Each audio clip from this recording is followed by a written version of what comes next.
ଢେଙ୍କାନାଳର ମହିମା ଗାଦିରେ ଆରମ୍ଭ ହୋଇଯାଇଛି ପ୍ରସିଦ୍ଧ ଜୋରନ୍ଦା ମେଳା। ମାଘ ଚତୁର୍ଦ୍ଦଶୀରୁ ଆରମ୍ଭ ହୋଇଥିବା ଏହି ମେଳା 3 ଦିନ ଧରି ଚାଲିବ।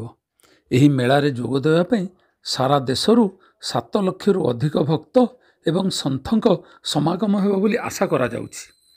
ମହିମା ପରମ୍ପରା ଅନୁଯାୟୀ ସନ୍ଥମାନେ ମହିମା ଗାଦିର ମୁଖ୍ୟ ମନ୍ଦିରର ଚାରିଦ୍ୱାରରେ ଅଖଣ୍ଡ ଧୂନି ବା ଅଗ୍ନି ପ୍ରଜ୍ୱଳନ କରନ୍ତି।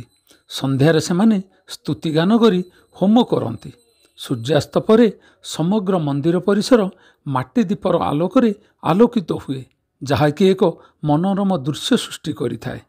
ମହିମା ଅଲେଖ ଧ୍ୱନିରେ ସମଗ୍ର ମହିମାଗାଦି ପ୍ରକମ୍ପିତ ହୋଇ ଏକ ଭକ୍ତିଭୂତ ପରିବେଶ ସୃଷ୍ଟି କରିଥାଏ।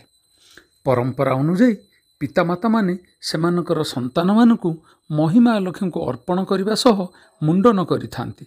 ବିଶ୍ୱାସ ଅଛି ଏପରି କରିବା ଦ୍ୱାରା ପିଲାମାନେ ମାନସିକ ରୋଗରୁ ମୁକ୍ତି ପାଇବା ସହ ସୁସ୍ଥ ଏବଂ ଦୀର୍ଘ ଜୀବନ ଯାପନ କରିବେ।